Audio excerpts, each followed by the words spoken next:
জার্সির ক্ষেত্রে বলছিলেন যে আমি ভুলেই গিয়েছিলাম এই বিষয়টা, যে অনেকেই মানে মান নিয়ে একটু কথা বলেছিলেন যে যে পরিমাণ যে মানে জিনিস ব্যবহার করা হয়েছে ইকুইপমেন্ট সেই জায়গাটাতে আরেকটু উন্নত হতে পারতো।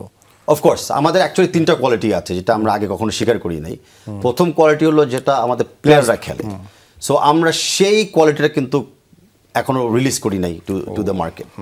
সেকেন্ড কোয়ালিটি ছিল যেটা আমাদের প্লেয়াররা প্র্যাকটিস ম্যাচে খেলে বা প্র্যাকটিসের সময় খেলে, সেটা আমরা ভার্সন যেটাকে বলে প্র্যাকটিস ভার্সনটা আমরা রিলিজ করেছি। আর এই জুন 10 তারিখে আমরা ফ্যান ভার্সন লঞ্চ করতে যাচ্ছি, সেটা একটু মানে নট সো হাই কোয়ালিটি হবে। তো আমরা এই 3টা ভার্সন শুরু করে তখন 3টা ভার্সন আমরা রিলিজ করবো মার্কেটে। বা যতক্ষণ আমাদের প্লেয়াররা খেলে বলেছে যে না এই কোয়ালিটি হলো এখন দ্য কোয়ালিটি, ততক্ষণ তো আমরা রিলিজ করতে পারতেছিলাম না। তো এই ম্যাচের পরে আমরা সেই কোয়ালিটিটাও রিলিজ করা শুরু করি। সেটা কি সাধারণ দর্শকরা কিনতে পারবে? হ্যাঁ, তখন সেটা সাধারণ দর্শক কিনতে পারবে, বিকজ তখন তো একদম এর আর ইম্প্রুভমেন্ট থাকবে না, মানে এটাই হলো আমাদের বেস্ট ইমপ্রুভ ভার্সন। আরেকটা যেটা দর্শক ভার্সন বলছেন যেটা, সেটার কত প্রাইস হতে পারে? ফ্যান ভার্সন যেটা একদম মানে অলমোস্ট লাইক টি শার্টের মতো বা সুভিনিয়ারের মতো, সেটা 500 টাকা আমরা টার্গেট করতে যাচ্ছি, বিকজ আমরা চাই সেই টি শার্ট বা সেই জার্সিটার জন্য প্রতি ম্যাচে কেউ না কেউ কিনে অ্যাজ এ সুভিনিয়ার।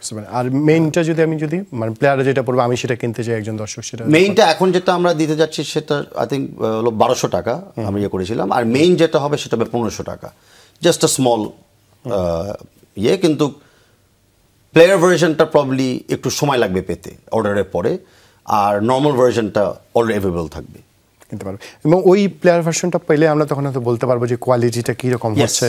আমরা একটা অপেক্ষা ছিলাম যে আপনারা জানেন যে কিছুদিন আগে আমরা কিন্তু হোম জার্সিটা রিভিল করেছিলাম। আমাদের কিন্তু এখন red away and white home, তার ভিতরে আমরা কিন্তু অনেকে জানেন যে বাংলাদেশের অনেক কালচার আমরা কিন্তু এখন জার্সিতে নিয়ে এসেছি।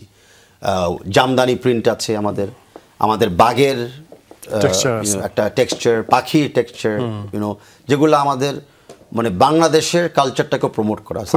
দেশকে ব্র্যান্ডিং, আমরা পুরো ফুটবলটাকে কিন্তু ব্যবহার করতেছি বাংলাদেশকে ব্র্যান্ড করার জন্য। আমরা ফুটবল জার্সিটাকেও ব্যবহার করতেছি বাংলাদেশকে পরিচিতি দেওয়ার জন্য বিদেশের মাটিতে, যে হোয়াট ইজ বাংলাদেশ আর বাংলাদেশের কি আছে। তো ভবিষ্যতে যে আমাদের জার্সি কিনবে বা পরবে সে কিন্তু বাংলাদেশের ব্যাপারে আরও অনেক কিছু জানতে পারবে।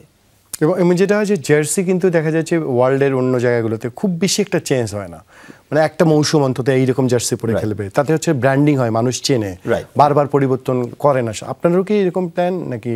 না, আমরা এত কষ্ট করে নতুন ডিজাইন করলাম, বাংলাদেশের নদী বা অন্য কিছু ইনক্লুড করলাম, তো এই জার্সিগুলো আমরা অ্যাটলিস্ট আমাদের কমিটির টার্মে আমরা চেঞ্জ করবো না।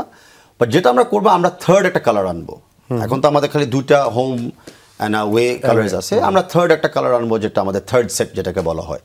অনেক সময় লাগে, অনেক সময় জাস্ট ফর এ চেঞ্জ আমরা পড়তে চাই। সো আমরা তো জার্সিটা বাড়াবো বাট চেঞ্জ করবো না, at least for a few years.